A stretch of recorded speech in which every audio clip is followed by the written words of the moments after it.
Are you looking for the best gaming controller? In this video, we will look at some of the 5 best gaming consoles on the market. Before we get started with our video, we have included links in the description.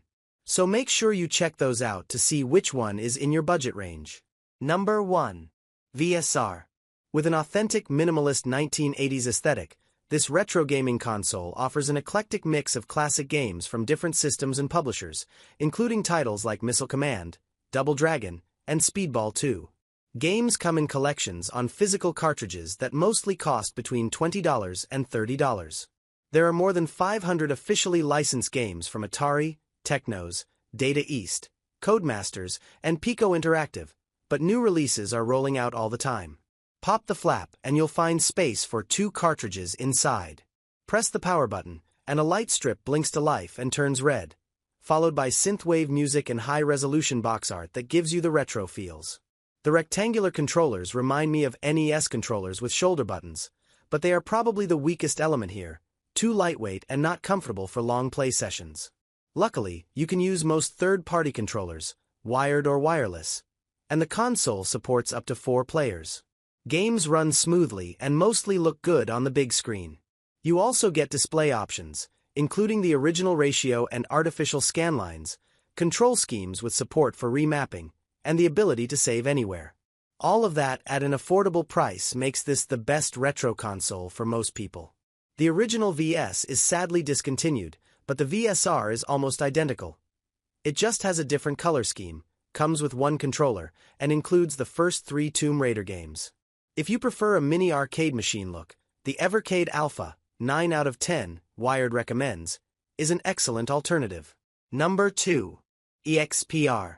The original Evercade, 8 out of 10, Wired recommends, was a handheld console that debuted in 2020, offering the ability to play titles that were available on old systems like the NES, SNES, the Sega Genesis, Mega Drive, Atari Lynx, and the Mattel Intellivision. The improved version, the Evercade EXP, 7 out of 10, Wired review, supports the same games and still has a 4.3-inch screen, but it's a much sharper IPS panel. There's also USB-C charging and Tate mode for vertical shooters, which makes for a solid upgrade. It's not without its faults. Build quality is questionable, and the button layout can be awkward, especially for Tate mode. You can still plug it into your TV with a mini HDMI to HDMI cable. The Evercade runs games smoothly, offers a save function, and has decent battery life. Games are organized into collections on $20 cartridges with booklets that give a short history of each title. All of Evercade's cartridges work on both the VSR, see above, the original Evercade, and the Alpha 2, except a couple of Namco collections that were only licensed for the handheld and a few console games that don't play nicely with the Alpha's arcade controls. If you want multiplayer and prefer to play on the big screen, the Evercade VSR is still a better choice.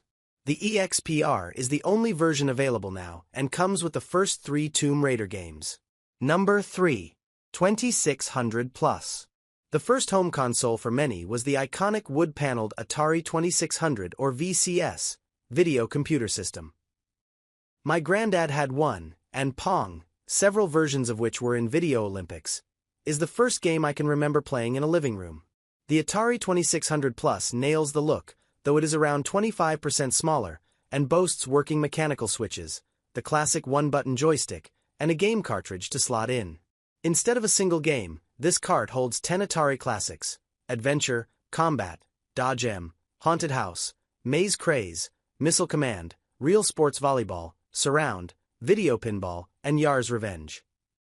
You can also dust off your original cartridges and play them. Some won't work because this is an emulator, but most will, though they take a few seconds to load.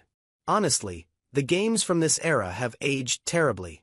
They do not look good on big modern TVs, the art and sound are basic, and the gameplay is often obtuse. My kids got frustrated quickly, and I wasn't far behind them.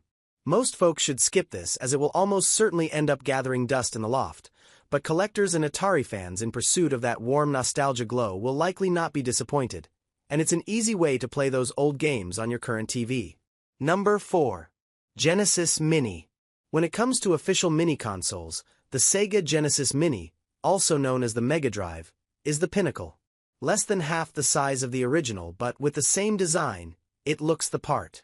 There's even a fake volume slider and flaps that open, though sadly, it can't accommodate cartridges. It plugs into your TV with the included HDMI cable. The two corded 3-button controllers feel authentic, but you can buy a wireless 6-button controller that's even better. The experience is elevated by a strong lineup of titles that run smoothly and look exactly as you remember. Alongside several Sonic the Hedgehog games, there's Echo the Dolphin, Ghouls and Ghosts, Golden Axe, Tetris, Street Fighter II, and many more, 42 in total, with less filler than on most other mini-consoles, though, annoyingly, there's no Mortal Kombat. Everything is tied together neatly with specially composed menu music from the talented Yuzo Koshiro. Of all the consoles I tested, this was the most evocative. There's also a Sega Genesis Mini 2, $350, based on the smaller version of Sega's original 16-bit console, with a fresh roster of 60 games, including Earthworm Jim 2, Phantasy Star 2, and The Revenge of Shinobi, a 6-button controller, and enhancements for some titles. Sadly, both versions are sold out and are only available at ridiculous prices. In a similar vein, the Genesis Mini also fluctuates in stock. Number 5. Pac-Man Deluxe Arcade Machine.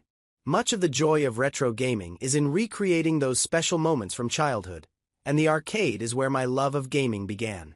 I've had my eye on arcade 1-ups cabinets for a while, as they seem like the next best thing to finding an authentic old cabinet. Few games are as iconic or universally appealing as Pac-Man, and this cabinet packs in all the best Pac-Man titles: Pac-Man, Pac-Land, Pac-Man Plus, Super Pac-Man, Pac-and-Pal, and Pac-Mania, with room for extra arcade classics like Galician, Galaga, Dig Dug, and Rolling Thunder. I enjoyed putting this together.